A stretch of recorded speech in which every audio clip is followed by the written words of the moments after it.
for that letter that you are referring to, Mr. President? Are they identical in contents? No, Your Honor. The exhibit that They are linked. They are linked, Your All Honor, right. yes. You want to mark that as an exhibit? Yes, I just did, Your Honor. What number is it? Exhibit 220, Your All Honor. right, mark it accordingly. Thank you, Your Honor.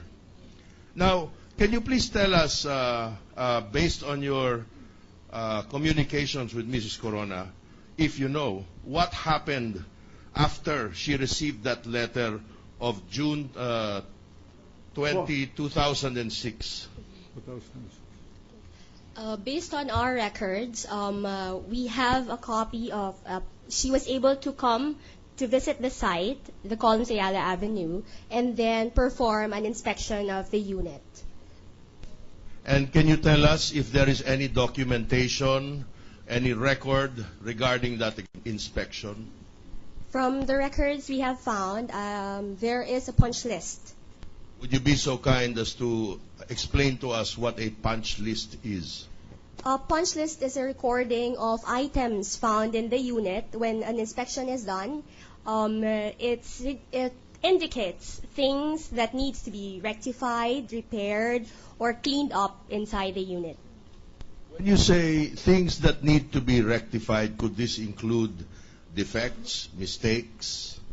Yes, that's possible. All right. Was there such a punch list relating to the inspection of Mrs. Corona? Yes, there is a punch list. Do you have the punch That is list? the inspection in 2006. That is right, Your Honor. Do you have that punch list with you? Yes, I have the form with me. Would you be so kind as to present it? May I invite counsel for the prosecution to look at the letter?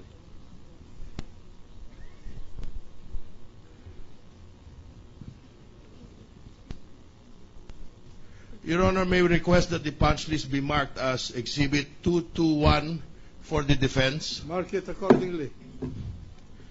and that the portion on the right-hand section referring to leaks, repainting,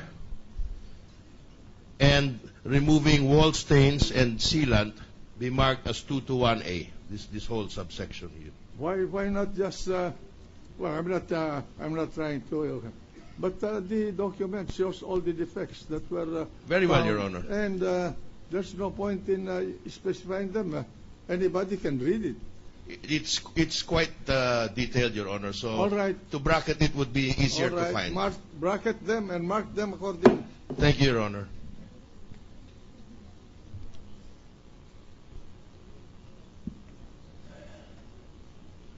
Now, after that, then you wrote the letter of June 4, which you 2008, which you testified to.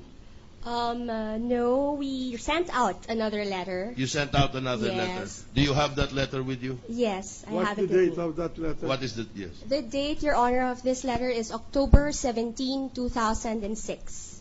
It is about the rectification, the completion of the rectification. May we know who sent this letter out? That was October letter. October 17, 2006. 2006. The Yes. first letter in 2006 was what date? June 20, June 2006, 20 also. Your Honor. June. Okay. Your Honor, may we know who wrote this letter, Ms. Cruz? It was me. I wrote the letter addressed to Cristina Corona. For what purpose did you write the letter, Ms. Cruz? It was to inform Mrs. Corona about the completion of the rectification of their unit. All right. May we request that this letter, dated October 17, 2006, be marked as Defense Exhibit 222. Mark it accordingly.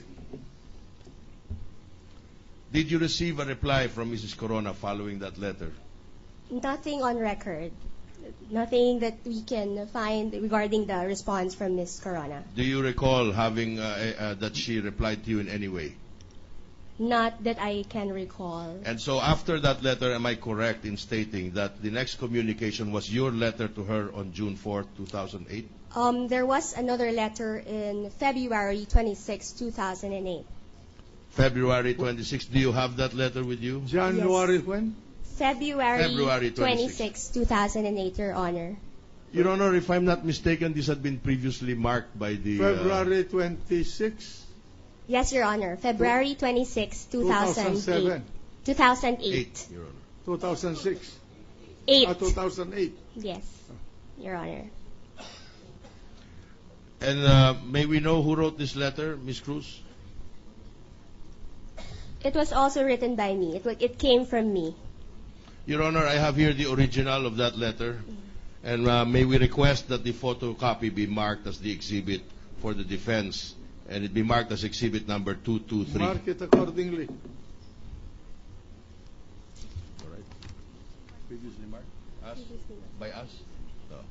All right. Then we withdraw the marking now. No? All right. Thank you. You are withdrawing the marking of... Yes, Your Honor. This letter, because it had been previously marked as exhibit number 48, according to the Secretariat. Then state it into the record. Yes, Your Honor. This letter, previously marked as exhibit 48, was written by whom? By me, Your Honor. It was written by me. After this, did you receive a reply from Mrs. Corona? Not that I can recall of any reply, Your Honor. And the next communication was when? Between you and Mrs. Corona, if you recall. It follows already the June 2008 letter. Which we discussed In and marked gist, yesterday. in gist, what does that letter of February 19... February 2008 says? May I read, Your Honor? Please, Okay. for the information of the court. Yes. Thank you, Your Honor. It was about, we have written as a notice based on the October 17, 2006 letter regarding the final re-inspection of your unit. We would like to inform you that the unit has been deemed delivered and accepted as of February 28, 2008, pursuant to Section 7 of the Contract to Sell. All right. That was the main content of the letter, Your Honor. Thank you, Ms. Cruz. Now, after your communication with Mrs. Corona in September 2008, I asked you yesterday if you conveyed to the Homeowners Association the information regarding the acceptance of Mrs. Corona. Did you convey this information in writing? I have no record of the actual transmittal or any information given to the condominium corporation regarding the acceptance of the unit.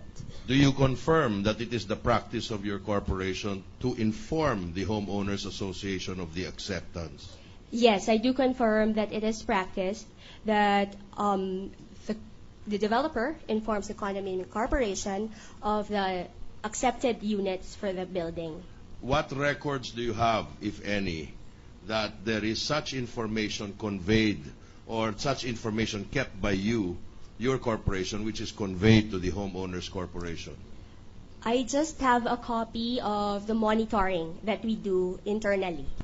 Would you be so kind as to produce that for us? Yes.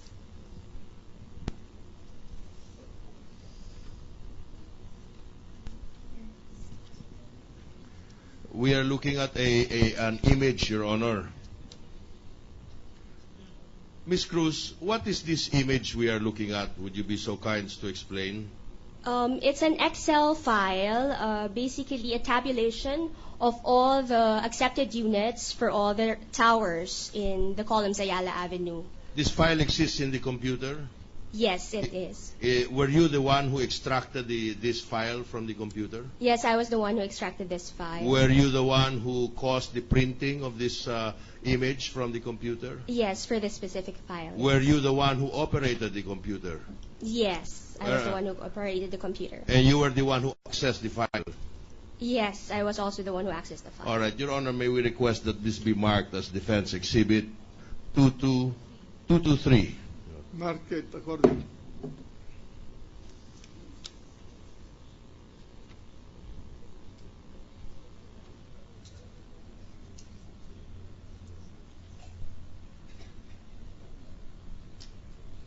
Oh, that's okay.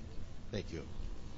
Now, Ms. Cruz, would you be so kind to show me I asked you whether you had proof of or you had information